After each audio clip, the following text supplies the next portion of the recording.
Allahumma sholli ala Allahumma salli wa sallim alaihi.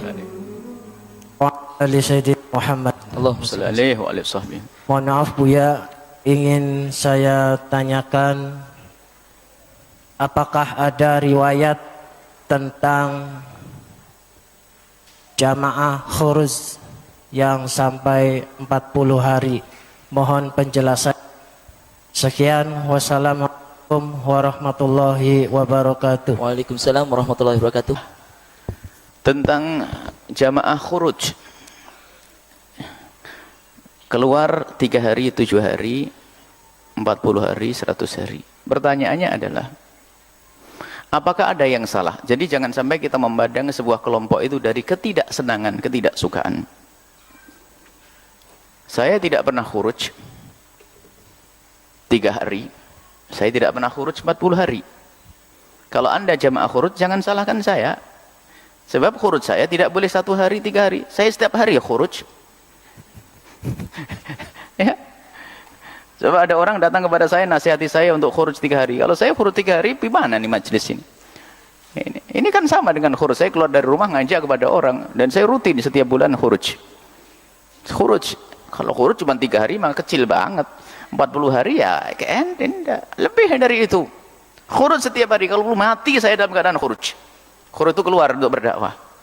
Nah, jadi dakwah Jawa 1 tahun. Sampai diliburkan, tidak boleh khuruj 3 bulan lebih. 6 bulan nggak boleh khuruj lagi. Tapi kemarin juga masih sudah khuruj lagi, saya khuruj lagi, khuruj. Baik. Kemudian di saat Anda melihat jamaah khuruj juga jangan mandang dengan pandangan negatif. Apa yang salah? Salah dan tidak itu kita kembalikan kepada akidah.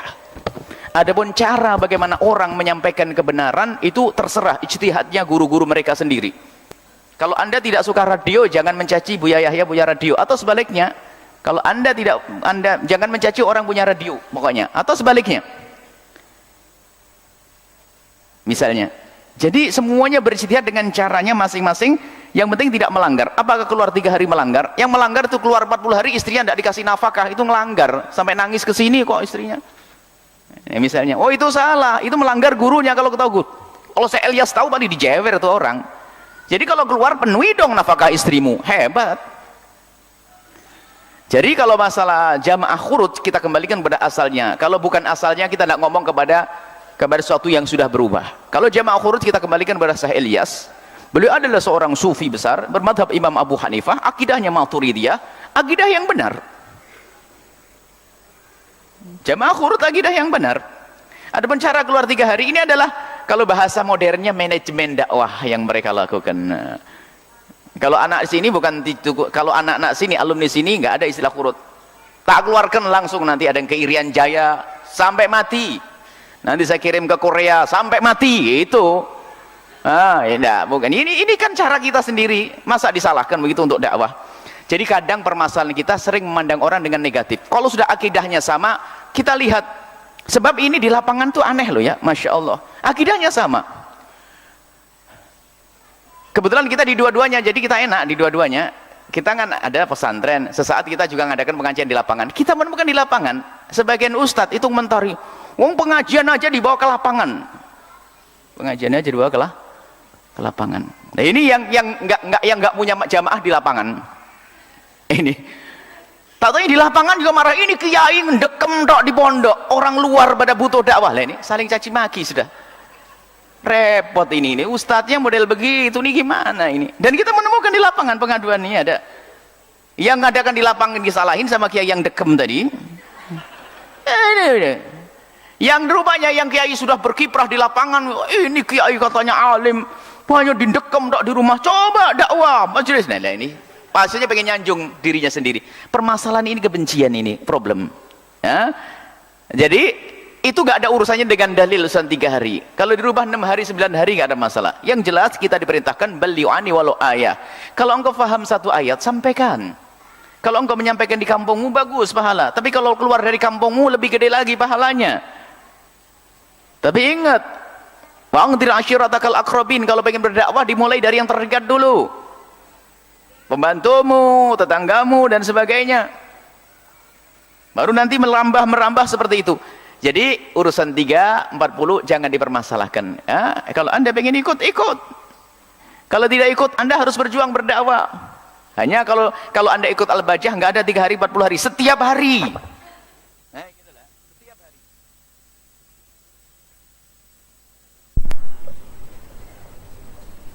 Baik ya, karena kita kadang di hadapan kita adalah kebencian kepada kelompok. Jadi jamaah tabligh atau jamaah khuruj secara akidah mereka adalah pengikut akidah Maturidiyah, pendirinya. Adapun yang di Indonesia mereka adalah ya banyak ya Asy'ari, hanya manhaj dakwahnya saja ikut mereka. Cuman Anda suka-suka ikut yang mana? Yang penting ikut yang paling maslahah, paling gede maslahatnya. Baik ya, itu saja. Jadi jangan, pokoknya nggak bener yang keluar ninggalin anaknya nggak makan itu loh. Tapi ini ada yang lebih hebat lagi di kalangan dunia iblis tentunya. Istrinya suruh kerja, dianya dakwah, ketuker.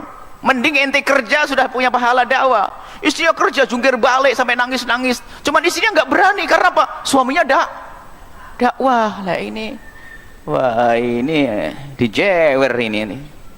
Ayo, yang Anda jamaah khuruj teruskan, tapi ingat tanggung jawabmu lebih dahulu adalah bagaimana Anda dengan keluarga Anda. Sebab yang namanya penyelewengan selalu ada, biarpun gurunya tidak mengajarkan, kadang-kadang juga berlebihan dalam menanggapi.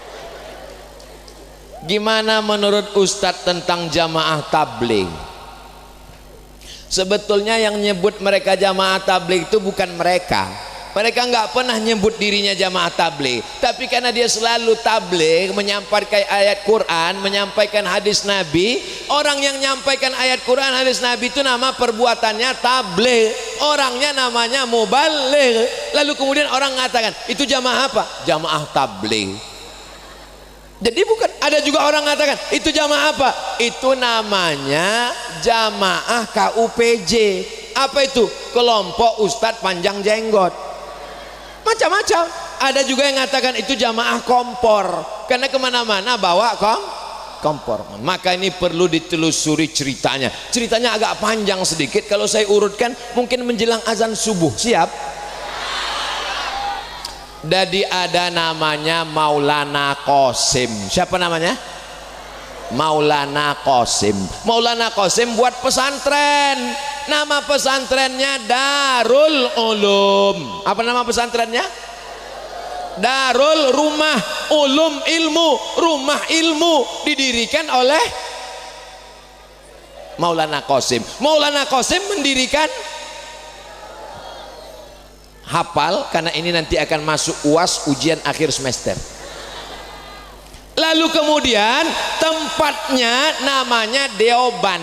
Deoban itu di India. Di India itu umat Islam mayoritas atau minoritas?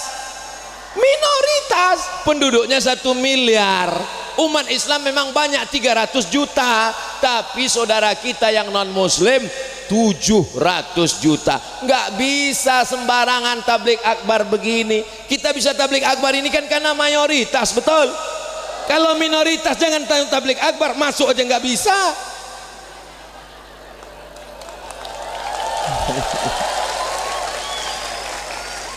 Memang orang kalau belum move on ngisinya ceramahnya ke situ terus. Nah, lalu karena nggak bisa tabligh akbar, nggak bisa pengajian meriah begini, salah satu santrinya namanya Maulana Ilyas. Siapa namanya? Maulana Ilyas ini pusing memikirkan umat, banyak yang mabuk, banyak yang meninggalkan masjid, mau buat tabligh akbar nggak bisa.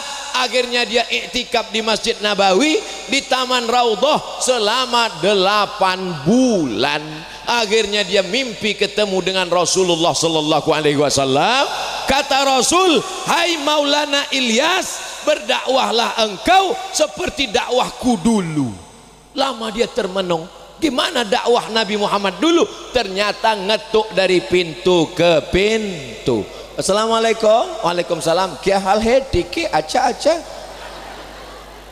Kya hal hai artinya saya.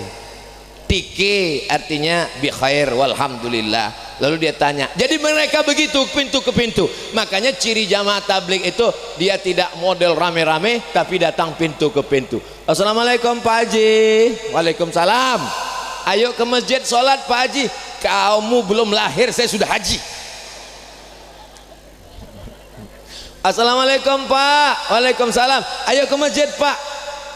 Urus saja surgamu, jangan urus nerakaku. Besok dia datang lagi. Assalamualaikum. Waalaikumsalam. Ayo ke masjid Pak. Jangan datang lagi. Besok datang lagi. Lama-lama bapak ini capek. Iyalah, ayolah ke masjid. Jadi inilah asal usul dakwah, namanya Maulana Ilyas, dilanjutkan oleh Maulana Zakaria Kandahlawi yang menuliskan kitab Fadail A'mal. Itulah yang dikaji. Jadi kalau kita lihat jamaah tabligh ini berkembangnya di India, mengajak orang untuk menghidupkan masjid, berdakwah, menghidupkan sunnah-sunnah Rasulullah sallallahu alaihi. Menurut saya jamaah tabligh itu sesat Pak Ustadz. Sesatnya di mana? Karena pakai jenggot. Nabi Muhammad juga berjenggot. Nabi Muhammad berjenggot. Iya. Ustadz kenapa nggak berjenggot? Belum tumbuh. Masalah jenggot jangan kelahi. Yang sudah jenggot alhamdulillah. Yang belum jenggot nggak apa-apa. Jangan kelahi masalah jenggot. Ini banyak orang kelahi. Yang lihat temannya berjenggot, aku ngelihat kamu pakai jenggot kayak kambing. Dia emosi. Aku kau bilang kambing, iya. Kamu nggak berjenggot kayak anjing. Akhirnya berantem hanya gara-gara bulu. Saya nggak senang dengan jamaah tabligh. Kenapa? Karena bersorban. Loh, ulama-ulama kita dulu juga bersorban. Saya nggak senang karena mereka pakai siwak. Loh, siwak itu kan sunnah. Adapun masalah iktikaf di masjid, maka dimusyawarahkan, wa amruhum syura bainahum, supaya jangan terjadi konflik di tengah masyarakat. Paham? Ngerti? Baik. Itulah yang dapat dijelaskan oleh Al-Fakir Abdul Somad. Dimulai jam 8, sekarang sudah jam 9:10. Ini sudah keluar kode etik, karena Abdul Somad biasanya ceramah 60 menit sesuai yang tertulis di botol 600 ml. Tapi botolnya malam ini beda. Tulisan botolnya Barik Lana. Nggak ada sambungannya, karena kalau ada nasinya pasti fima rozak tanah wakina. Pakailah produk sendiri.